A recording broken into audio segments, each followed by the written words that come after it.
नमस्कार, आप देख रहे हैं क्वेश्चन आवर और आपके साथ मैं हूं दिव्यदर्शनी। पहले विधानसभा चुनाव 2022, उसके बाद लोकसभा चुनाव 2024 में जीत से उत्साहित बीजेपी का दावा है कि उत्तराखंड विधानसभा उपचुनाव में दोनों सीटों पर पार्टी के प्रत्याशियों की जीत होगी। वहीं प्रदेश में लगातार चुनाव हार रही कांग्रेस भी दम भर रही है। नामांकन की आखिरी तिथि 21 जून है और 20 जून यानी कल दोनों सीटों पर दोनों ही पार्टियों के प्रत्याशियों का नामांकन है, जिसमें दिग्गजों का जमावड़ा लगेगा। उपचुनाव में जनता किस मुद्दे पर किस पार्टी को वोट करेगी, इसे लेकर मेहमानों के साथ चर्चा करेंगे, लेकिन उससे पहले ये रिपोर्ट देखिए।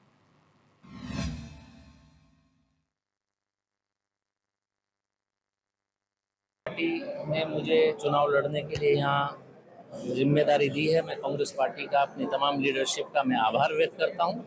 और ये उपचुनाव दो विचारधाराओं के बीच में है। एक विचारधारा जिसका प्रतिनिधित्व मोदी जी करते हैं, जिसमें दो तीन औद्योगिक घरानों के लिए काम करते हैं, और एक विचारधारा का प्रतिनिधित्व राहुल गांधी जी करते हैं, जो किसान की, मजदूर की, गरीब की, युवाओं की, बेरोजगारी की, महंगाई की बात करते हैं। तो जनता को तय करना है वो यहाँ कौन सी विचारधारा पसंद करेगी। काजी जी आज से तैयारी नहीं कर रहे, वो जब से मतलब 4-5 महीने लगभग हो गए हैं काजी भाई लगातार कार्यक्रम में हैं। और 2022 में जब काजी भाई बमुश्किल 400-500 वोटों से हारे थे, तभी से लोगों के बीच में एक चर्चा थी कि एक होनहार पढ़े लिखे नौजवान को हमने हराया है। और लोगों में एक सिंपैथी भी है कि काजी जिसने गन्ना किसानों के सारे मामले उठाए, मजलूमों के मामले उठाए, जिनके परिवार ने यहाँ चीनी मिल लगाने में मदद करी, जिनके टाइम में यहाँ नवोदय विद्यालय खुला, और भी कई स्कूल, कॉलेज, हॉस्पिटल, जिस तरीके से उन्होंने कोरोना के टाइम में अस्पतालों की व्यवस्था को सुधारने में सहयोग किया, उस सबको लोगों ने याद किया है। और वही कारण था कि लोकसभा के चुनाव में पूरे हरिद्वार लोकसभा सीट में सर्वाधिक मतों से अगर किसी ने कांग्रेस को जीता के भारतीय जनता पार्टी के साथ खड़ा हो जाता है, और जब महिलाएं भारतीय जनता पार्टी के साथ खड़ी हो जाती हैं तो उसके सामने कोई दूसरी पार्टी नहीं टिकती।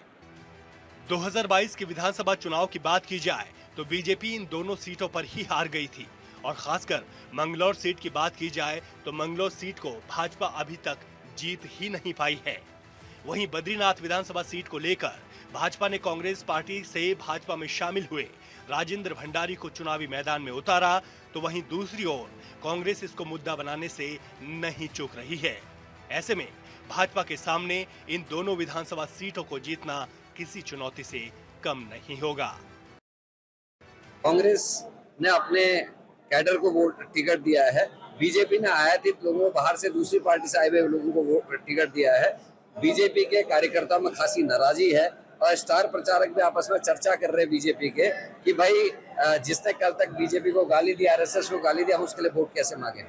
अब यहाँ भारतीय जनता पार्टी अपने आप को प्रदेश की नहीं, देश की नहीं, दुनिया की सबसे बड़ी पार्टी मानती है, और उनके पास इस पूरी विधानसभा में कोई प्रत्याशी नहीं था, पूरे प्रदेश में प्रत्याशी नहीं था। उन्होंने आयातित एक प्रदेश धार का प्रत्याशी लाकर यहाँ बिठाया है, तो ये तो भारतीय जनता पार्टी की कमजोरी दर्शाता है।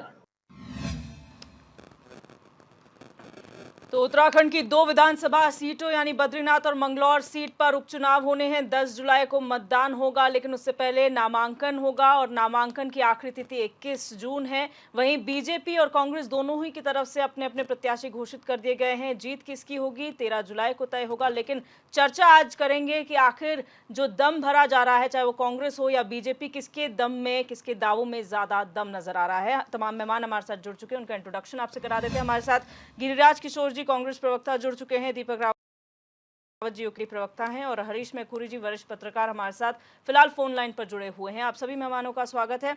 हरीश मैखुरी जी, आपके पास आना चाहूंगी, समझना चाहेंगे कि ये जो प्रत्याशी घोषित किए गए हैं दोनों सीट पे, चाहे वो बीजेपी हो या कांग्रेस हो, किसके दावों में ज्यादा दम आपको नजर आ रहा है? हरीश मैखुरी जी जी, आप सुन पा रहे हैं मुझे? जी सुन रहा हूँ जी, आपका क्या एनालिसिस है, किसके दावों में ज्यादा दम, चाहे बीजेपी हो कांग्रेस हो, दोनों के प्रत्याशियों का क्या एनालिसिस है? नहीं, ऐसा जैसे बद्रीनाथ सीट पे है तो कांग्रेस ने वहाँ पे लखपत बुटोला जी को टिकट दिया है, जो पहले जिला पंचायत के उपाध्यक्ष भी रहे। और भारतीय जनता पार्टी ने पूर्व कांग्रेस के जो नेता रहे राजेंद्र सिंह भंडारी, और जिनके मिसेज जिस समय जिला पंचायत अध्यक्ष भी चमोली में रही हैं इससे पहले, उनको टिकट दिया हुआ है जी। तो दोनों ही बड़ी मतलब टक्कर के नेता हैं, यूं पार्टी के नेता हैं। तो आपस में ही टकराव होगा। इस समय नया समीकरण देखने को मिलेगा। और अब राजेंद्र भंडारी क्योंकि बीजेपी में है तो इसलिए बीजेपी कार्यकर्ताओं का भी उनको सहयोग मिल सकता है जी। और जो कांग्रेस के उनके पुराने मित्र हैं उनका भी मिलेगा। तो एक अच्छी फाइट बद्रीनाथ पे देखना को मिलेगी जी। जहाँ तक हरिद्वार की बात है, हरिद्वार जनपद में काजी निजामुद्दीन को जो टिकट दिया है कांग्रेस की ओर से, वो पहले रहे हैं उत्तराखंड में जी। तो उनका वर्चस्व है काफी। वहाँ पे वोटर भी अच्छे खासे हैं। जो वोटर भारतीय जनता पार्टी को वोट नहीं देते वो काजी को जरूर वोट देते हैं। तो उनका अपना निश्चित वोट बैंक भी है। उसके अलावा कांग्रेस का वोट बैंक तो है ही है साथ साथ में। तो हरिद्वार में भी अच्छी फाइट रहेगी। लेकिन भारतीय जनता पार्टी की भी ये स्थिति ये रहेगी कि हर हाल में ये नाक का सवाल बना के सीट जीतनी है, ऐसा राजेंद्र भंडारी जी बद्रीनाथ पे कह रहे हैं जी। और काजी निजामुद्दीन जो है वो हरिद्वार में कह रहे हैं कि ये नाक का सवाल है, हम इस समय इस सीट को निकाल के रहेंगे। लेकिन असल में होता क्या है कि ये जो आम चुनाव होते हैं उसमें बहुत सारे समीकरण अपने खासकर विधायक के उस पे अपनी जो क्षेत्र की समस्याएं हैं उनको लेकर कितने का जनता में प्रभाव है उसको लेकर क्या क्या उन्होंने समस्याओं पे वहाँ पे टारगेट किया है उसको लेकर ज्यादा डिपेंड। ये उपचुनाव है, पार्टियां भी बहुत ज्यादा पैसा इस पे लगाती नहीं है क्योंकि 2-2.5 साल की बात है। तो इसलिए पार्टी जो फंड देती है चुनाव में वो थोड़ा सा इसमें कम हो जाता है। ये इस मध्यावधि चुनाव का माइनस पॉइंट है जी। और जहां तक फाइट की बात रही तो वो फाइट ये इस समय ये जनता के बीच होती है, नेताओं के बीच कम होती है, जनता के बीच ज्यादा रहती है। जनता भी चाहती है हमारा जो जिसके कार्यकर्ता होते हैं जिस दल के वो चाहते हैं हमारा प्रत्याशी जीते जी। तो इस कारण ये संघर्ष जो है जनता के बीच भी आ जाता है। विधायक हो या पंचायत हो, जिला पंचायत हो, ग्राम पंचायत हो, ये कोई एमपी का जैसा चुनाव नहीं है कि चलो वही वोट देना है, इस तरह का नहीं होता है। आदमी पर्सनली भी जुड़ा हुआ रहता है। तो इन सारे समीकरणों को देखना पड़ेगा। ठीक है। संजीव वर्मा जी भाजपा प्रवक्ता भी हमारे साथ जुड़ चुके हैं। सर बहुत स्वागत है आपका इस चर्चा में। जिस तरीके से आपने अपने दोनों ही कैंडिडेट्स घोषित किए और दोनों ही आपके बेस केडर के नहीं हैं, एक अब हरियाणा के हैं, दूसरे अभी अभी कांग्रेस छोड़कर आपकी पार्टी में शामिल हुए हैं, कितनी टफ फाइट आप मानते हैं कांग्रेस के साथ? देखिए कोई फाइट ही नहीं है, टफ की तो बात ही छोड़ दीजिए, बहुत दूर से दूर तक भारतीय जनता पार्टी पूरी तरह से आश्वस्त है। हम एक प्रचंड बहुमत के साथ बद्रीनाथ विधानसभा को भी भारी बहुमत से जीतेंगे और मंगलौर विधानसभा एक नया मिथक तोड़ने का हम काम करेंगे। जिस प्रकार से उत्तराखंड में माननीय मुख्यमंत्री श्री पुष्कर सिंह धामी जी लगातार मिथकों चले आए हैं और जिस तरह से हमारे माननीय प्रदेश अध्यक्ष श्री महेंद्र भट्ट जी जिनके कार्यकाल में हमने हरिद्वार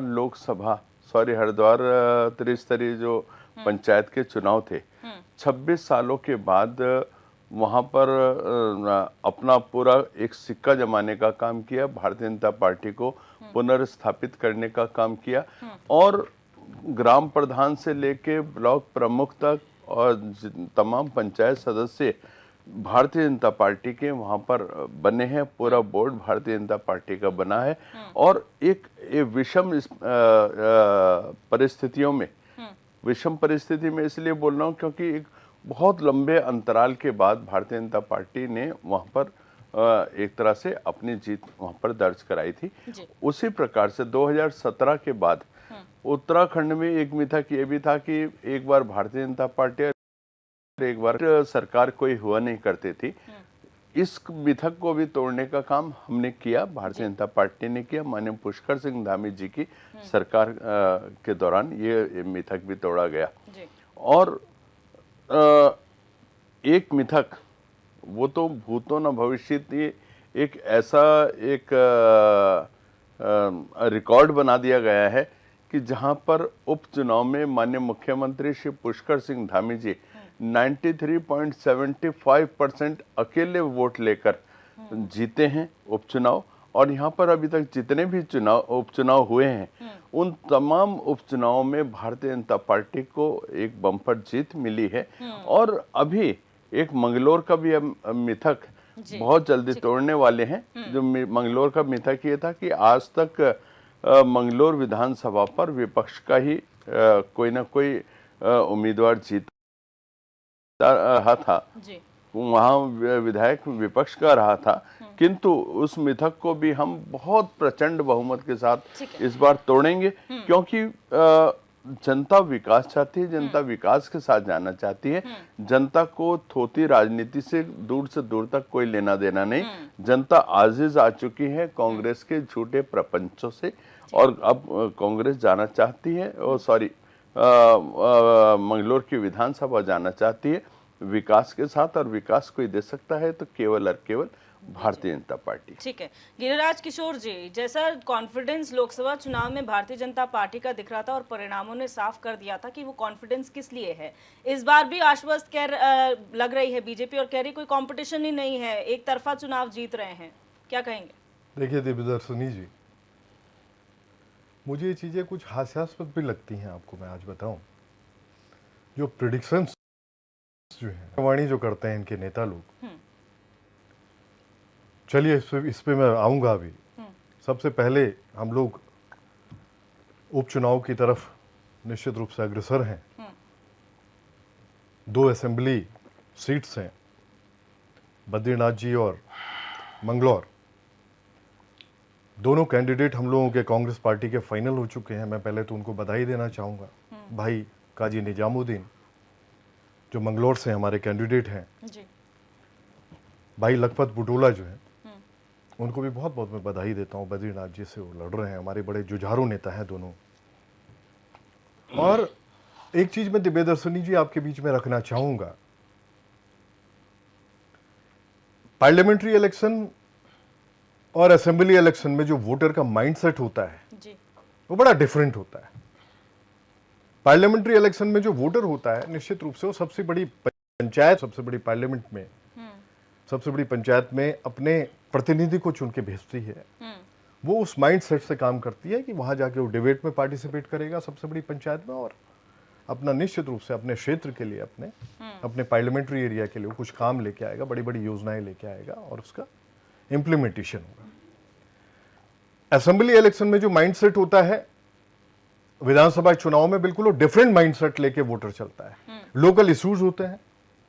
आज जो स्थिति है आपके सामने, जो भाजपा ने 2 कैंडिडेट फाइनल किए हैं, आप देखिए बद्रीनाथ जी की जो जनता है, जो विधानसभा क्षेत्र है बद्रीनाथ जी, आप ये सोचिए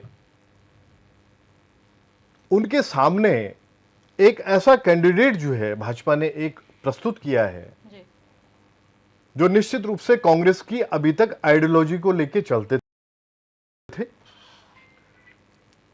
कांग्रेस पार्टी ने जो कैंडिडेट हैं भाजपा के राजेंद्र भंडारी जी को पूर्ण रूप से अनुकूल परिस्थितियां जब सरकार को मिली, सरकार जब शासित हुई यहां पे कांग्रेस की, आप विधायक भी रहे, आप मंत्री भी बनाए गए कैबिनेट।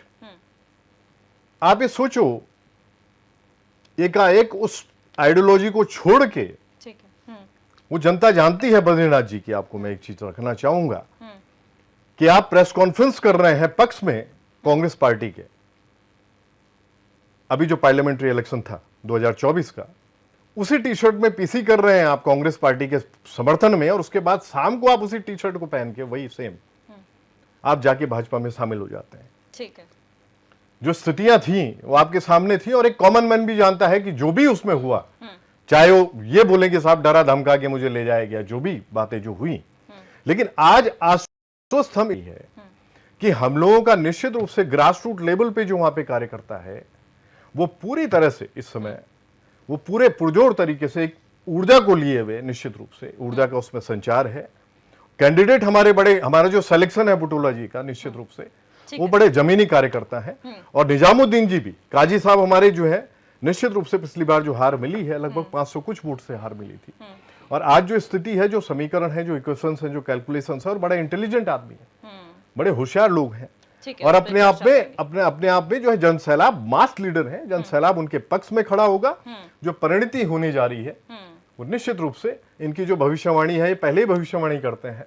इनकी प्रिडिक्शन ये भी थी कि 400 पार करेंगे। ठीक है, आप देखिए ना, वो चीजें भी थी ना पार्लियामेंट्री इलेक्शन में, कहां जाके सिमट गए। ठीक है, उस पे आएंगे। दीपक रावत जी, आप लोगों ने महज 99 बद्रीनाथ में पे अपना अटके जो हो मेरे है भाई, वो गलतफहमी बद्रीनाथ मत में जो रहना। है, आऊंगी सर, बद्रीनाथ में अपना कैंडिडेट यहाँ पर उतारा रहा है, फ्लोर से कभी लड़े नहीं और इस बार भी आपने कैंडिडेट नहीं उतारा, किस तरीके से आप कंपटीशन में अपने वर्मा आप को जी देखते आपने हैं? जो बोला 99 ना, आप भी मेजोरिटी में नहीं है, सुन लीजिए आप। ठीक है, उस पे नहीं, अभी ठीक है, आप उपचुनाव आप की जो बात आपको करें। पार्टी का नारा दे रहे थे, आपकी बात क्यों करें, बहस के सर। मूड में आते हैं? प्लीज। अरे 10 साल के डिबेट बाद में पार्टी से क्या कर रहे हो मेरे भाई? आपने सारे पर्वतीय क्षेत्र का नाश कर दिया, आपकी पार्टी ने। गिरिराज जी और आपकी सर जी, पार्टी ने प्लीज, पूरे उत्तराखंड का बहस नाश में कर मत दिया। फंसिए। अरे चार धाम यात्रा में फेल हो गए, जी भी है, उनका वैराग्नि में फेल हो गए। initial comment ले लीजिए। रुक जाइए, चारधाम रुक यात्रा जाइए, में रुक जाइए, रिकॉर्ड रुक कायम जाइए। कर उनका रहे हैं। initial comment आप आपको लोगों को जलन हो होती चुका है है, सर। उत्तराखंड कुछ से, नहीं है, रुक जाइए, सुन गिरिराज लीजिए। जी। सीने पे सांप ठीक है। लौट आपकी जाते पार्टी हैं ने, सुन जब लीजिए, उत्तराखंड आगे आपकी बढ़ता पार्टी है का तो अहंकार सीने सुन पे लीजिए, सांप टूट चुका लौट जाते हैं, है। घमंड टूट शर्म चुका है। नहीं आती अरे बीच में, आपको। अरे शर्म आप लोग आपको करो। शर्म नहीं आती। आपने इन लोगों को बोलने आपने दीजिए, उसकी समूचा ऑडियो जो नहीं जा उत्तराखंड रही जो है हमारा पर्वतीय क्षेत्र है, उसको प्रदेश पूरी की तरह से सनातन विरोधी हो आप। जिस प्रकार आपके स्टूडियो में भी भारतीय जनता पार्टी और कांग्रेस आपस में उलझे हुए हैं, क्या बहस कर रहे हैं जिस बताइए? तरीके से वो वार्तालाप कर रहे हैं, इसी तरीके से और जो आम दर्शक है वो दीपक जी, मूक मैं मूक कुछ नहीं दर्शक कह रहा बन हूं, के उनकी सुन तरफ रहा से है। शुरुआत हुई। यही परिस्थितियां पूरे प्रदेश में हैं। देखिए ये बात बिल्कुल सत्य है कि जिस प्रकार से दोनों ही राष्ट्रीय पार्टियां अपनी नीतियों को लेकर इस प्रदेश में आगे बढ़ रही हैं, उससे प्रदेश का कोई फायदा पिछले 24 वर्षों में नहीं हुआ है। और जब तक देख हम जो उत्तराखंड क्रांति दल है उसका स्पष्ट मानना है कि यहाँ की जो मूल समस्याएं हैं उसका निवारण अगर कोई कर सकता है तो कोई क्षेत्रीय दल कर सकता है। क्षेत्रीय दल कोई भी हो सकता है, पर क्योंकि उत्तराखंड क्रांति दल शुरू से ही क्षेत्र भावनाओं का एक समर्थित रहा है और उनको आगे बढ़ाता रहा है, उनकी बातों को हर मंच पर रखता रहा है, तो इसलिए उत्तराखंड क्रांति दल की बात मैं करता हूँ कि उसको जब तक आप सत्ता में नहीं लाएंगे तब तक वहाँ की मूल समस्या का समाधान नहीं होगा। रही बात भारतीय जनता पार्टी की, उनके विश्वास की कि वो दोनों सीटें जीतेंगे, तो देखिए निश्चित रूप से अगर मैं इसको आगे बढ़ाऊं तो मंगलौर की सीट वो कभी जीते नहीं है, और बद्रीनाथ की सीट में भारतीय जनता पार्टी क्या संदेश देना चाहती है, मतलब क्या कौन से मुद्दे हैं जो जनता के बीच जाएगी। राजेंद्र भंडारी जी ने ऐसा कौन सा काम कर दिया है इस प्रदेश के लिए या प्रदेश की जनता के लिए या विधानसभा वो जो बद्रीनाथ विधानसभा है उसके लिए कि जनता उनको समर्थन करेगी। ऐसा कौन सा काम उन्होंने करके दिखाया है, ऐसी कौन सी योजना उन्होंने बनाई है, ऐसी कौन सी योजना उन्होंने चलाई है कि वहाँ के लोगों का वो मान सम्मान बढ़ा हो, या वहाँ के लोगों को रोजगार मिला हो, या वहाँ के लोगों की समस्या को समाधान हुआ हो। क्या पहली बात तो ये उपचुनाव बद्रीनाथ सीट में क्यों कराया जा रहा है, हो क्यों रहा है, ये सिर्फ इस एक तुच्छी जो राजनीति है इस प्रदेश की, दल बदल की जो राजनीति जिसको भारतीय जनता पार्टी पोषित करती है और बढ़ावा देती है, उसी का नतीजा है कि बद्रीनाथ सीट में उपचुनाव हो रहा है। और क्या लगता है भारतीय जनता पार्टी को कि जनता उनको समर्थन करेगी? क्या वो यहां पर भी मोदी जी के नाम पे वोट मांगना चाहते हैं? अरे मोदी जी के नाम पे जब अभी हाल ही में जो चुनाव संपन्न हुए लोकसभा में, जब इन्हें वहां समर्थन नहीं मिला, क्या लगता है कि उत्तराखंड की जनता इनको समर्थन करेगी? यहाँ तो लोकल मुद्दों पे बात होगी, यहाँ तो उन मुद्दों पे बात होगी जो बद्रीनाथ सीट पे यहाँ का जो पंडित समाज है, जो पुरोहित समाज है, जो व्यापारी है, जो जिस तरह की समस्याओं का सामना करना पड़ रहा है उनको, जिस तरीके से जो मास्टर प्लान उन्होंने बद्रीनाथ में डाला है उससे जो प्रभावित लोग हैं, जिस तरीके से उनको समस्याओं का सामना करना पड़ रहा है, उनके मुद्दों पे बात करनी पड़ेगी। उन मुद्दों में भारतीय जनता पार्टी को जवाब देना पड़ेगा। तो जो स्थानीय मुद्दे हैं, जब स्थानीय मुद्दे सर्वोपरि होंगे और स्थानीय मुद्दों में वोट देना पड़ेगा, वोट जनता डालेगी, तो निश्चित रूप से उत्तराखंड क्रांति दल को विश्वास है कि उनके जो बच्चीराम उनियाल जी हैं, जो वरिष्ठ हमारे कार्यकर्ता हैं, जिन्होंने दम भरा है इन दोनों राष्ट्रीय पार्टियों के सामने, कि वो बहुत मजबूती से अपना पक्ष रखेंगे और बहुत मजबूती से जनता वहां की उनको समर्थन करेगी और वोट देगी। अच्छा, इसी को लेकर आप ही से सवाल कर लेते हैं पहला, क्योंकि गिरिराज किशोर जी ने भी यही बात का जिक्र किया था कि पार्लियामेंट्री चुनाव में और असेंबली चुनाव में माइंडसेट का फर्क होता है, कि वहां पर आप एक देश का चुनाव आप देख रहे होते हैं और यहाँ पर लोकल मुद्दे हैं। तो ऐसा ही था तो विधानसभा चुनाव जो अभी संपन्न हुए 2022 में, वहां पर भी कोई खाता आप लोग खोल नहीं पाए और वहां पर भी लोकल मुद्दे काम नहीं आए, मोदी का चेहरा काम आया। देखिए ये इस बात पे कहीं पर भी कोई संदेह नहीं है, और ये बिल्कुल सत्य है कि जब उत्तराखंड क्रांति दल लगातार स्थानीय मुद्दों को लेकर उठा है, हमें जनता का विश्वास नहीं मिला है, और विश्वास नहीं मिला है तो हमें मत भी नहीं मिले हैं, हमें वोट भी नहीं मिले। लेकिन इससे हम दगे नहीं हैं। जो हमारा त्याग तपस्या और बलिदान है, जो इस प्रदेश के बनने से पहले हमारा नारा था, वो आज भी चला आ रहा है। इस प्रदेश के प्रति जो हमारी जिम्मेदारी है उससे हम भाग नहीं सकते हैं। जनता हमें स्वीकार करे ना करे राजनीतिक रूप से, लेकिन मंचों में उनके मुद्दों को उठाना, मंचों में उनके लिए आंदोलन करना, उनके लिए लड़ना, ये हमारा परम कर्तव्य इस प्रदेश के बनने से पहले भी था, आज भी है और भविष्य में भी रहेगा। हमें पूर्ण विश्वास है कि अगर आज पिछले 400 में भारतीय जनता पार्टी की तरह जिस तरह समर्थन मिला है या कांग्रेस को जिस तरह से समर्थन मिला है, कभी ना कभी वो दिन आएगा जब जिस दिन यहाँ की जनता को ये विश्वास होगा, यहाँ की जनता को ये समझ में आएगा कि जो लोकल हमारी समस्याएं हैं, जो यहाँ की मूल समस्याएं हैं, जो पिछले 24 वर्षों में आज भी तस की जस है, उन समस्याओं का समाधान अगर कोई कर सकता है तो कोई क्षेत्रीय दल कर सकता है। और उत्तराखंड में एक ही क्षेत्रीय दल है जो लगातार पिछले 40 वर्षों से यहाँ की जनता की बात करता आ रहा है, वो है उत्तराखंड क्रांति दल। तो ये जितनी जल्दी जनता को समझ में आएगा उतनी जल्दी उनकी समस्याओं का निवारण होगा। और जो बात आपने कही थी मोदी जी के उसमें, देखिए स्थानीय जो विधानसभा का चुनाव होता है और लोकसभा का चुनाव होता है, दोनों भिन्न होते हैं। अब आप बताइए कि 2022 में तो मुख्यमंत्री जी चुनाव हार गए थे। तो अगर ये कहा जाए, अगर भारतीय जनता पार्टी को माना जाए, अगर मोदी जी को जिताने की बात थी तो हमारे मुख्यमंत्री जी तो हार गए थे, उन्हें तो दोबारा चुनाव लड़ना पड़ा ना। तो परिस्थितियां जब लोकल उसमें आती हैं, परिस्थितियां बनती हैं, जो माहौल जनता वोट डालती है, और निश्चित रूप से अब जो हमें लगता है कि जो एक तरीके से तस्वीर जो जनता के सामने प्रस्तुत की जा रही थी कि मोदी जी का एक नाम है, अब मोदी जी के लिए तो वोट नहीं पड़ेगा ना, धामी जी के लिए तो वोट पड़ेगा नहीं ना। तो अब भारतीय जनता पार्टी क्या सोच रही है कि मोदी जी के नाम पे वोट पड़ेगा, मोदी जी तो बन गए, धामी जी के नाम पड़ेगा, धामी जी तो बने हुए हैं। तो अब ये निश्चित रूप से उन चेहरों पे पड़ेगा जो चेहरे वहां पर रिप्रेजेंट कर रहे हैं, जो चेहरे भारतीय जनता पार्टी दे रही है, जो चेहरे कांग्रेस दे रही है, या जो चेहरे यूकेडी दे रही है, उनके चेहरों पे, उनकी नीतियों पे और उनके भविष्य में कि जनता किस प्रकार से उस सीट पे अपने भविष्य का नेतृत्व करना चाहती है, उस पर वोट पड़ेगा। ठीक है, बिल्कुल आगे भी इसी मुद्दे पर हम चर्चा लगातार करेंगे, लेकिन यहाँ पर हमें रुकना पड़ेगा एक छोटे से ब्रेक के लिए। ब्रेक के उस पार भी हम लगातार चर्चा कर रहे हैं उपचुनाव जो होने वाले हैं 2 विधानसभा सीटों बद्रीनाथ और मंगलौर पे। आप बने रहिए हमारे साथ। लगातार चर्चा कर रहे हैं उपचुनाव जो 2 सीटों पर होना है, मंगलौर और बद्रीनाथ। किसके दावों में दम है, कांग्रेस या बीजेपी? क्योंकि यूकेडी ने 1 सीट पर अपना उम्मीदवार घोषित किया है बद्रीनाथ में। संजीव जी, आपके पास आना चाहूंगी। सही बात है, क्योंकि लोकसभा 2024 में जिस तरह से आप लोगों ने जीत हासिल की है, मिथक तोड़ा है, 4-5 लोकसभा सीटों में आपने जीत हासिल की है, लेकिन जिस तरीके से कहा जा रहा है विपक्ष द्वारा कि दोनों ही कैंडिडेट्स आपके बेस केडर के नहीं हैं, एक हरियाणा के हैं, दूसरे जो है कांग्रेस छोड़कर बीजेपी में आए हैं, आखिर क्या वजह थी कि आपको बाहर से जो है प्रत्याशी मिले हैं, अपने केडर के नहीं मिले? देवी जी देखिए,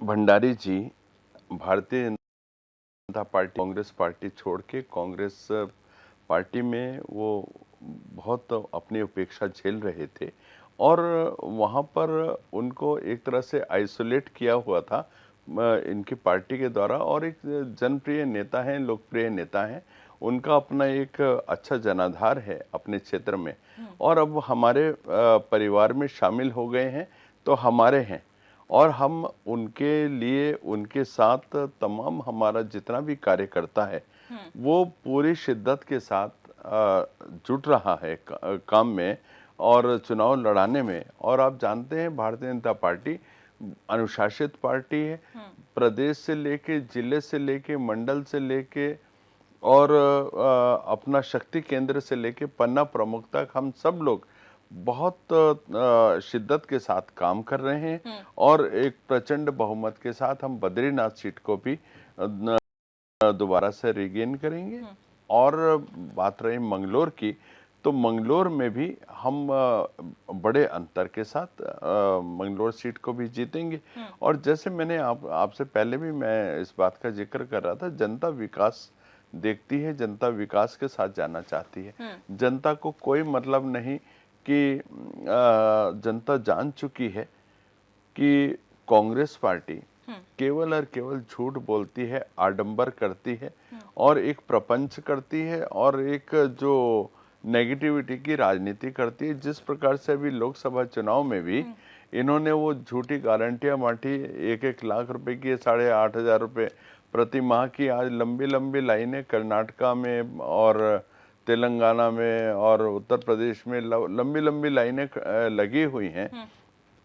तो ये, और वहां तो आपकी सरकार है श्रीमान जी, दो ना, कर्नाटका में दो ना 8,500 खटाखट और संजीव जी, मैं- संजीव जी, संजीव जी, मेरा- एक मिनट यहाँ पहले पर आ मेरी जाते बात हैं। पूरी नहीं, होने नहीं, पारे देखिए, हम ये डेविएट नहीं करते हैं डिबेट हाँ। को, क्योंकि अभी उपचुनाव की बात हो रही है। अभी हम लोकसभा चुनाव संपन्न हो चुके हैं, वहां पर नहीं जाएंगे। मैं इसलिए यहाँ पर बद्रीनाथ के कैंडिडेट की बात कर रही हूँ सर। जैसा आपने कहा कि वो उपेक्षित महसूस कर रहे थे, आखिर क्या वजह है कि एक व्यक्ति जो विधायक है एक पार्टी में 24 घंटे पहले आप ही की पार्टी को कोस रहा हो प्रेस कॉन्फ्रेंस के माध्यम से, और वक्त नहीं मिलता और वो पार्टी में शामिल हो जाते हैं। अगर कोई उपेक्षित होता है तो वो बहुत लंबे समय से कर सकता है ना, इतना कम समय में चेंज ऑफ माइंड होना और फिर उसी को आप कैंडिडेट बना देते हैं।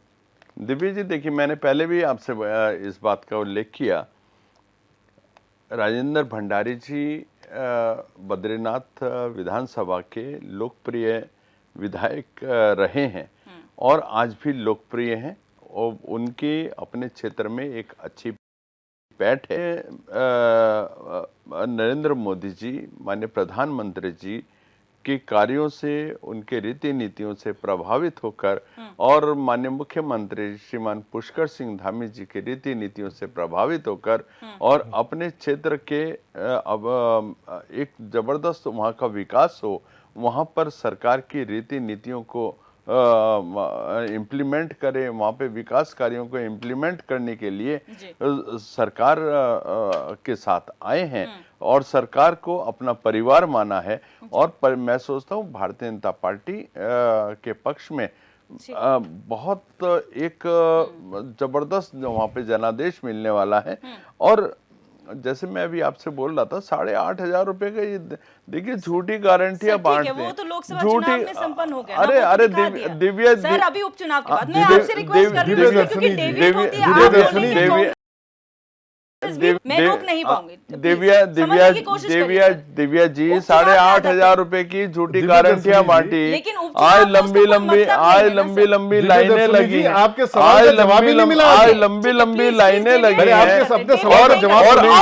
आपके आपके पास तो पावर है कर्नाटका में, तेलंगाना में, दीजिए ना अभी क्यों नहीं दे रहे हैं, क्यों नहीं गैस दे रहे हैं? ना कांग्रेस के लिए ना बीजेपी के लिए। जो लोकसभा में हो चुका उसका कहीं से भी कहीं तक जो है जो गारंटियां दी गई हैं, उपचुनाव में काम अभी नहीं आने वाली है। यहाँ की बात करते हैं दिव्या जी, मैं इनका झूठ को उजागर कर रहा हूँ। ये झूठ बोलते हैं, नेगेटिविटी फैलाते हैं, भ्रम का एक वातावरण बनाते हैं, भ्रम का एक वातावरण बनाते हैं। हिमाचल प्रदेश में 1 लाख नौकरी दे रहे थे, आज तक नौकरी नहीं दे पाए, नौकरी नहीं दे पाए, हमको शामिल हो जाता है पार्टी में, चलती फिरती उसका जवाब नहीं देंगे आप। चलती फिरती झूठ की आपसे जो सवाल पूछा जा रहा है ना, छद्म की राजनीति छोड़ दो, फिरती झूठ की दुकान, सारे उत्तराखंड को चला आपकी पार्टी ने, झूठ की दुकान, तुष्टीकरण की राजनीति करते हैं। अरे जवाब दो, जवाब आप बनता है आपकी 12 बजे वो व्यक्ति अरे आपके राहुल गांधी ने बोला था, आपके राहुल गांधी ने बोला था 5 बजे 6 बजे शामिल हो जाते हैं आपके पास। सरकार आएगी, हमारी सरकार आएगी तो हम 3 तलाक को रिस्टोर कर देंगे। आप बताइए मुस्लिम महिलाओं के विरोधी हैं आप, विरोधी हैं आप, मातृशक्ति के विरोधी हैं। क्या सोच है आपको ले जा रहे हैं? कितनी घटिया सोच है आपकी, कितनी घटिया सोच है आपकी। तो कांग्रेस भी बोलेगी और वो डिबेट आपको पता है वर्सेस में बहुत आगे तक चली जाती है, उस पर नहीं जाना है। वरिष्ठ पत्रकार हरीश मैखुरी जी के पास जाना चाहूंगी। हरीश मैखुरी जी, यहाँ पर भारतीय जनता पार्टी के जो कैंडिडेट्स हैं और कांग्रेस के जो कैंडिडेट्स हैं, कांग्रेस ने अपने कैडर के ही कैंडिडेट्स को टिकट दिया, वहीं बीजेपी के जो दोनों कैंडिडेट्स हैं वो बाहर के हैं एक तरीके से। तो क्या आपको नहीं लगता इसका एक ड्रॉबैक मिल सकता है बीजेपी को, या फिर वो जो लहर है उसी में जीत जाएंगे?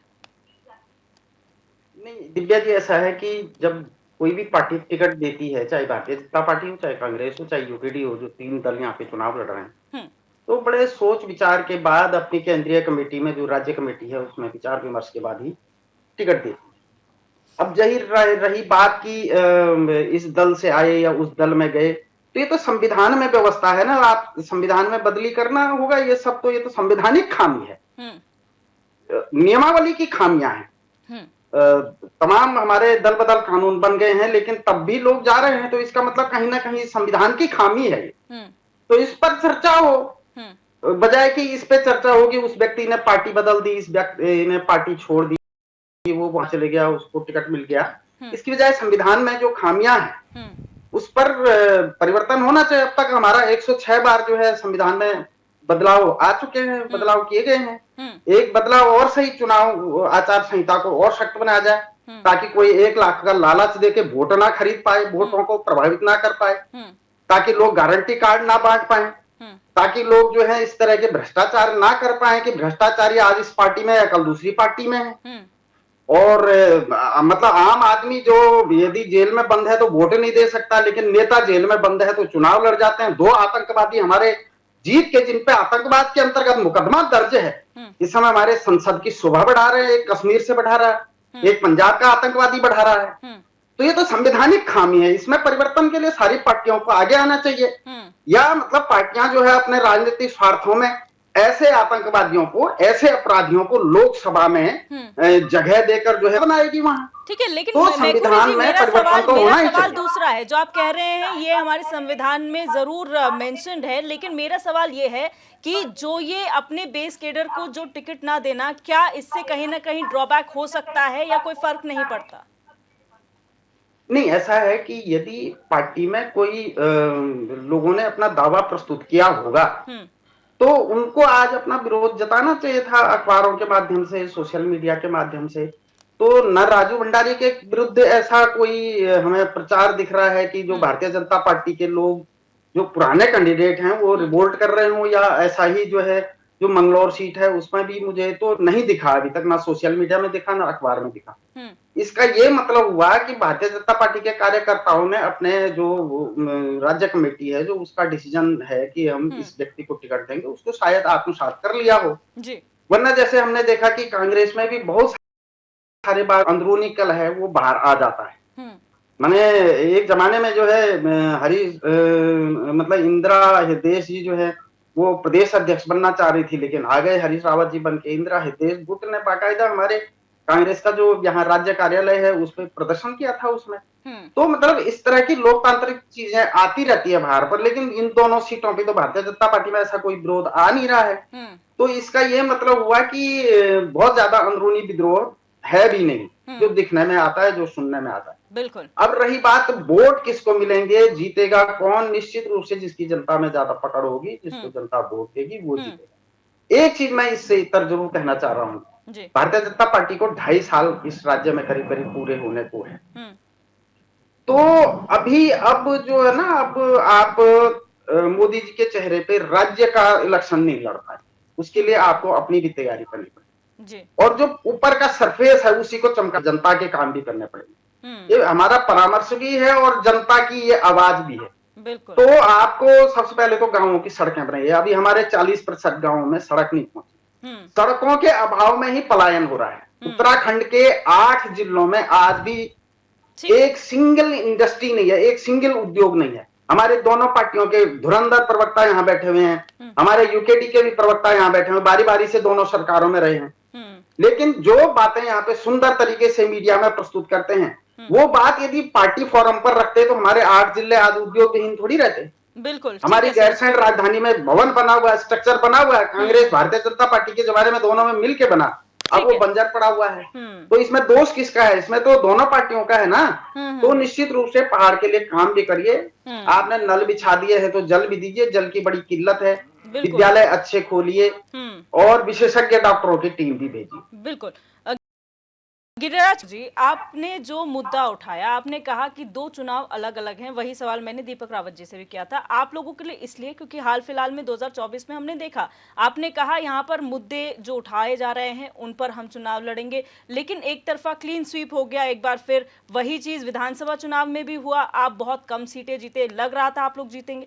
तो क्या इस बार भी वही चीज है या फिर? देखिए दिव्यदर्शनी जी, मैंने दोनों चीज़ें मैंने पहले भी बात रख दी है कि पार्लियामेंट्री इलेक्शन में जो है वो माइंडसेट अलग होता है वोटर का और असेंबली में अलग होता है। अभी मैं मैखुरी जी की जितनी बातें होती हैं वाकई में बड़े ध्यान से उनको बड़े गौर से मैं सुनता हूँ और मैं बहुत बधाई के पात्र हैं कि वाकई जो मूल में जुड़ी हुई जो समस्याएं होती हैं पहाड़ की, पर्वतीय क्षेत्र की, सुदूर ग्रामीण क्षेत्र की, उसको वाकई जब वो उठाते हैं सारी बातों को तो वाकई लगता है कि एक मतलब सामने मेरे मैखुरी जी की बातें जब भी सामने आती हैं तो वाकई एक उनको सुनने की इच्छा होती है। मतलब वाकई जो है आज आज हम 2 सीटों पे फोकस कर रहे हैं, बद्रीनाथ जी और मंगलौर। बद्रीनाथ जी की जो स्थिति है आपको बताऊं मैं, वो दिव्य दर्शनी जी, वहां का जो वोटर है वो अपने को छलावा महसूस कर रहा है। आप इस बात के मूल में जाएं और देखें कि वाकई उस कॉन्स्टिट्यूंसी में, उस विधानसभा क्षेत्र का जो वोटर है वो इस उपचुनाव में धकेला गया है। दूसरी बात क्या है कि उसके सामने जो कैंडिडेट है, वाकई उसकी रिप्रेजेंटेशन जो होती थी, उसकी आइडियोलॉजी कांग्रेस की थी। वो लगातार कांग्रेस से जुड़े हुए थे भंडारी जी, अनुकूल परिस्थितियां होते हुए विधायक भी रहे पार्टी में और मंत्री भी बने। बद्रीनाथ जी में आपने एक चीज और देखी होगी, अभी जब यात्रा शुरू हो रही थी, आप सोचिएगा पर्यटन मंत्री इनके वहां पहुंचते हैं सरकार के, उनका घोर विरोध होता है पंडा समाज के द्वारा। निश्चित रूप से सरकार कहीं फोकस और कोई कंसंट्रेशन और इग्नोरेंस, इतनी इग्नोरेंस उन लोगों की जो है पंडा समाज की इन्होंने की है। और हाँ, जो मूल में जो वहां पे व्यापारी जो बैठा हुआ है, जो वाकई अपनी एक इतना आसान्वित होता है वो यात्रा से, कि यात्रा जो चलेगी उसमें निश्चित रूप से उसका एक, उसकी फाइनेंशियली जो है अपनी एक पावर बढ़ेगी, वो सक्षम होगा, अपने परिवार के लिए कुछ पैसा जोड़ेगा उस पीरियड में। ये सारी चीजें दिव्य दर्शनी जी इतनी इग्नोरेंस है। और आज मैं बताऊं आपको, 2 दिन पहले जो अरे सुन लीजिएगा, सुनने की आदत डालो, एक दिन पहले तो आपने महोदय एक दिन पहले अपना सुनने की आदत डालो, एक दिन पहले सुना करो। मैं भी सुन रहा था आपको, आपके बीच में आपको बीच में घुसने की आदत है, बोलने की आदत है। सुन लीजिएगा, कारण क्या था, सुन लीजिएगा, कारण क्या था, कारण है, अंतर्द्वंद था पार्टी, यही कारण है। और ये जो प्रेडिक्शंस बार बार जो ये इस तरह की भविष्यवाणियां कर रहे हैं, आपको बताऊं मैं, मिथक बार बार, अभी जो हमारे प्रवक्ता महोदय भाजपा के हैं, वो लगातार मिथक शब्द का इस्तेमाल मैंने कम से कम 10 बार सुन लिया इनके मुंह से। अरे भाई, इस चुनाव को देखो तो सही है आप। इस चुनाव में आपको निश्चित रूप से जो परिणति मिलेगी, वो मैं ये भी नहीं कह रहा हूं, देखिए नहीं, निश्चित है दिव्य दर्शनी जी, एक चीज माननी पड़ेगी, कोई भी जो चुनाव होता है, चाहे असेंबली हो चाहे पार्लियामेंट्री हो, हर पार्टी के लिए चैलेंजिंग होता है।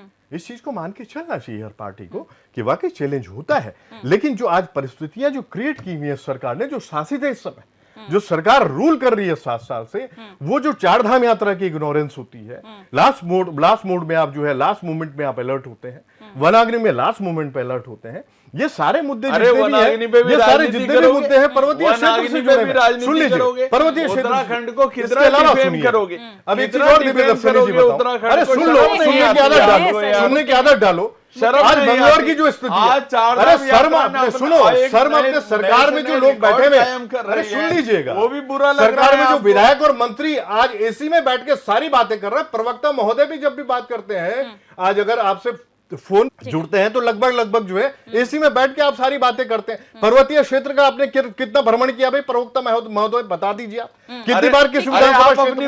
अरे हम जाते हैं, हम तो प्रैक्टिकली जाते हैं, सुन लीजिएगा। अरे मैं तो विधानसभा क्षेत्र चौपटा सुनने की आदत डालो। और आज दिव्य दर्शनी की एक बात अभी रह गई है कि मंगलौर सीट पे जो आयातित इन्होंने करतार सिंह को खड़ा किया है, जो कैंडिडेट इन्होंने बनाया है, निश्चित रूप से सवाल बनता है, अगर मीडिया भी अगर भाजपा से सवाल कर रहा है कि आपका जो कार्यकर्ता मूल में है उस क्षेत्र का, उसको आपने क्यों विधानसभा में टिकट नहीं दिया, आप यूपी से लेके आ गए करतार सिंह जी को, तो ये बताता है, इस बात का द्योतक है कि ये लोग, ये पार्टी इतनी कमजोर इस प्रदेश में हो चुकी है। और सुन लीजिएगा, मैखुरी जी अभी जो कह रहे थे इस बात को गलत नहीं कह रहे थे। अरे आप सुनो, आप एक पाठ पढ़ा के गए मैखुरी साहब कि आप हर समय मोदी जी के नाम पे वोट नहीं ले सकते हैं, पार्लियामेंट्री इलेक्शन में बातें काम कर सकते, असेंबली में काम नहीं करेंगे। बताइए ना, अरे सीखो, सीखने की आदत डालो। जवाब दो ना मेरे भाई इस बात का। सीखते नहीं हो। हरीश रावत जी को आप टिकट क्यों नहीं दिया? आप सुनो, आप चिंतन नहीं करते हो, आपकी पार्टी चिंतन नहीं करती है। अगर आपकी पार्टी चिंतन करे, परिवारवाद चलाओगे क्या? सोच नहीं है, परिवारवाद चलाओगे भाई, अरे शर्म नहीं आती है आपको? हरीश रावत शर्म आप लोग नहीं लिख लो, ये सर्व शब्द का जो बार बार आप सुनो, आप ये जो सर्व नहीं आती, सर्व नहीं आती अपनी पार्टी के जो रिप्रेजेंट कर रहे हैं असेंबली को, उनको बोलो विधानसभा में जो विधायक जो आज डिबेट में पार्टिसिपेट कर रहे हैं, बेस्ट एग्जांपल है जहां सर्व उनको आनी चाहिए। बीजेपी में भी है, ऐसा नहीं है कि बीजेपी में परिवारवाद नहीं है, अभी परिवारवाद में नहीं जा रहे हैं हम। दीपक रावत जी, यहाँ पर मिथक शब्द का बहुत इस्तेमाल चाहे बीजेपी हो चाहे कांग्रेस हो किया जा रहा है। ये मिथक आपको भी लगता है कि ये मिथक टूटेगा, या फिर ये जो एक मिथक ये भी है कि जिसकी सरकार होती है उपचुनाव वही जीतता है? देखिए, ये कोई पैमाना नहीं है कि वर्तमान सरकार जो है वो उपचुनाव जीत, और इसका अगर उदाहरण है तो आप अभी तो लोकसभा का जो चुनाव हुआ है इसमें ज़्यादा देर तो हुई नहीं है। आप मुझे बताइए 19 अप्रैल से पहले इस पूरे भारतवर्ष में क्या वातावरण, कृत्रिम वातावरण जो राजनीतिक का भारतीय जनता पार्टी द्वारा बनाया गया था, उसमें तो क्या क्या नहीं कहा गया। और 4 मई को जब इसका रिजल्ट आता है, 4 जून को, तब आप रिजल्ट देखते हैं बिल्कुल वो भिन्न है। जनता स्थायी, उसके जो विचार है वो स्थायी नहीं रहते हैं। जो परिस्थितियां बद्रीनाथ सीट में उत्पन्न करी हुई है भारतीय जनता पार्टी द्वारा, चाल चरित्र और चेहरे की बात करने वाली भारतीय जनता पार्टी, विचारधारा की बात करने वाली भारतीय जनता पार्टी कौन सी चाल चरित्र और चेहरे और विचार की बात कर रही है? क्या ये कहना चाहते हैं कि हम जो राजेंद्र भंडारी जी को ये कांग्रेस से भारतीय जनता पार्टी में लाए हैं, ये बहुत अच्छा काम किया इन्होंने? ये दल बदल की ये जो राजनीति इस प्रदेश में थोप रहे हैं या उसको पोषित कर रहे हैं, क्या ये उसको आगे बढ़ाना चाह रहे हैं? किस बात को लेकर बढ़ाना चाह रहे हैं? ये तो जवाब देना पड़ेगा ना। आपने, मैं राजेंद्र भंडारी जी का अपना एक राजनीतिक उनका एक यात्रा है, उसमें उन्होंने बहुत सारे अपने काम किए होंगे, लेकिन भारतीय जनता पार्टी ने अगर उनको टिकट दिया है, दूसरी पार्टी विपक्ष के लिए तो चाल चरित्र और चेहरा, इनके प्रवक्ता, इनके नेता बोलते रहते हैं, विचारधारा की बात ही बोलते रहते हैं। तो यही तो हम जानना चाह रहे हैं, विपक्ष ये जानना चाह रहा है कि बद्रीनाथ सीट में कौन सी विचारधारा को ये जनता के पोषित करना चाहते हैं, उनके सामने प्रस्तुत करना चाहते हैं। वो चाल चरित्र और चेहरा, ये कौन सी चाल है, ये कौन सा चेहरा है जो भारतीय जनता पार्टी प्रस्तुत करना चाहती है जनता के सामने? आपको ये जवाब देने पड़ेंगे। और जब इन सवालों के जवाब जनता भारतीय जनता पार्टी से पूछ रही है या पूछेगी, तो इनको बगल झांकनी पड़ेगी। क्योंकि मैं पहले ही कह चुका हूं, जब से ये प्रदेश बना है और आज जब यह उपचुनाव हो रहा है इस बद्रीनाथ सीट में, भारतीय जनता पार्टी एकमात्र ऐसी पार्टी है दल बदल कानून को बढ़ावा दिया है। एक छोटे से राज्य में लगातार सरकारों को तोड़ के अपनी सरकार बनाना, यदि अगर किसी ने किया है तो भारतीय जनता पार्टी ने किया है। अगर ये सही है राजनीतिक रूप से, जो हरीश मैकुरी जी कह रहे थे, तो क्या ये बात सही? तो ये जनता को तय करना है कि उन्होंने भारतीय जनता पार्टी की इस नीति को समर्थन देना है या विपक्ष की उस नीति को, या विपक्ष की उस बात को जिसमें वो कहती है कि दल बदल से ज्यादा इस प्रदेश के जो आम नागरिक है उसके हितों की बात करना, उसके हितों की रक्षा करना ज्यादा सर्वोपरि है, ना कि दल बदल से उपजे हुए नेता को दोबारा जिता के आगे भेजना। तो ये जनता को निर्णय लेना है और उत्तराखंड क्रांति दल का स्पष्ट मानना है कि 10 तारीख को जब वो मत देने जाएंगे तो यहाँ की जनता को ये स्पष्ट करना पड़ेगा। और मुझे तो पूर्ण विश्वास है कि यहाँ बद्रीनाथ से ही ये संदेश अब जाने वाला है इस प्रदेश को कि आप इस प्रदेश में ये नहीं चलेगा, ये मौका परस्ती, फिरका परस्ती इस प्रदेश में नहीं, और इसका जवाब बद्रीनाथ की जनता को देना पड़ेगा। बिल्कुल, फाइनल कमेंट की ओर बढ़ूंगी। संजीव जी, आपसे शुरुआत करूंगी। कल आपके दोनों जो कैंडिडेट्स हैं वो अपना नामांकन दाखिल करेंगे, आगे की रणनीति क्या है? दिव्या जी, देखिए, कल नामांकन है और नामांकन के लिए हमने अपने दोनों प्रत्याशी पहले ही घोषित कर रखे हैं। और कांग्रेस की हम यदि बात करें तो कांग्रेस को हुजूर आते आते बहुत देर कर दी और कल ही इन्होंने अपने प्रत्याशी घोषित करे। और अंदर इतनी जबरदस्त अंतर कलह कांग्रेस पार्टी के अंदर मची हुई है, तो मैं सोचता हूँ इनको अपने कार्यकर्ता काम करने के लिए भी मिल पाएंगे, इसमें एक बहुत बड़ा संदेह है। और भारतीय जनता पार्टी, जैसे मैंने आपको पहले भी बोला, अभी 5 लोकसभा में 5-0 का जो हमने प्रदर्शन किया, 5 भारतीय जनता पार्टी, कांग्रेस 0, और इसी तरह से उपचुनाव में भी पार्टी और कांग्रेस 0, इसी परफॉर्मेंस को हम पुनः दोहराने वाले हैं। और एक बात और है दिव्या जी, अभी मेरे दीपक भाई बोल रहे थे, तो मैं आपके बात को भी थोड़ा सा आगे बढ़ा रहा हूँ कि देखिए 10 साल की परफॉर्मेंस थी, है ना। 10 साल के बाद जो तीसरा चुनाव था कांग्रेस का, जब 10 साल के बाद ये 10 साल के बाद ये लोग जब चुनाव में गए थे, ये 42 पे सिमट गए थे, और भारतीय जनता पार्टी इनसे 6 गुना ज्यादा 242 पे आज है। और हमारा एनडीए गठबंधन पूरे पूर्ण बहुमत की हमारी सरकार है एनडीए की, और हम लोग विकास के एजेंडे पे पहले भी चलते रहे, विकास के एजेंडे पे अभी भी, और जनता विकास के साथ जाना चाहती ठीक है। है, कांग्रेस हरीश मेखुर जी।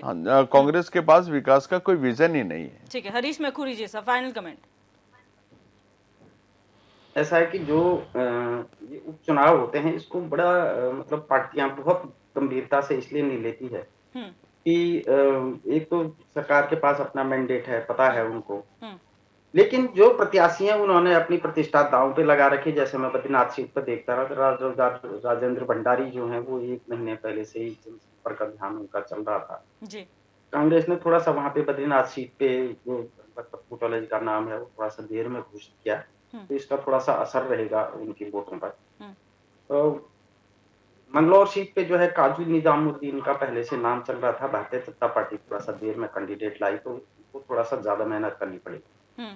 देखिए कुल मिला के ये जनता के पास इस समय शुद्ध रूप से जनमत होता है, जनता नहीं जी। और वो बहुत सारी चीजों पे आकलन करती है। जहां तक बद्रीनाथ सीट की बात है तो मेरे ख्याल वहां पे राजू भंडारी जी का भी बड़ा मतलब इंटरेक्शन है जनता के साथ में, और अपना भी पर्सनल वोट बैंक है, और लखपत बूटोला जी वहां पे बड़े सौम्य मतलब मिजाज के व्यक्ति हैं, ठीक है। जिला पंचायत के उपाध्यक्ष भी रहे हैं।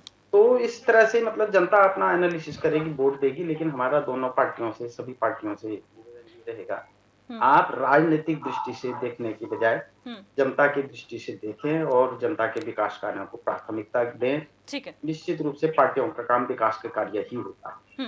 गिरिराज किशोर जी, फाइनल कमेंट। देवेंद्र सुनी जी, एक एक कार्यकर्ता इन दोनों उपचुनाव, ये जो उपचुनाव जो होने जा रहे हैं, दोनों जो हमारी असेंबली सीट्स हैं, पूरी ऊर्जा के साथ एक एक कार्यकर्ता हमारा बूथ लेवल पे भी जो है पूरी तरह से ऊर्जा से इस समय पूरी तरह से परिपूर्ण है। आप ये देखिए कि इस पार्लियामेंट्री इलेक्शन में जो भाजकार और गुरूर जो टूटा है, अयोध्या ये लोग हार गए, अमेठी ये लोग हारे हैं, और साथ में बरेली ये लोग हारे। अरे आज पूरी आप सुन लो, आज हम लोग और सुन लीजिएगा, और दूसरा दोनों असेंबली सीट चाहे बद्रीनाथ जी में इन्होंने जो अवहेलना की है लोगों की, वहां पे चाहे पंडा समाज की हो, चाहे वो जो है छोटे से छोटे व्यापारी की उस 4 धाम यात्रा में, वो वाकई निश्चित रूप से अपने वोट के रूप में अपना प्रतिशोध देगा। इसकी परिणति जो जाएगी निश्चित रूप से कांग्रेस के पक्ष में जाएगी और आने वाला समय सुखद होगा। मैंने पहले ही कहा था ये नेगेटिविटी के ऊपर ही चुनाव लड़ते हैं, नेगेटिविटी के ऊपर ही चुनाव लड़ते हैं, पॉजिटिव एस्पेक्ट कभी नहीं आपके पास। प्रवक्ता हो यार, प्लीज कि बद्रीनाथ की जनता बड़े सोच विचार से अपना निर्णय लेगी और वो इस प्रदेश में किस तरह की राजनीति को आगे बढ़ाना चाहती है, इसको देखकर ही वो 10 तारीख को मत देगी। और हमें पूर्ण विश्वास है कि उत्तराखंड क्रांति दल के जो हमारे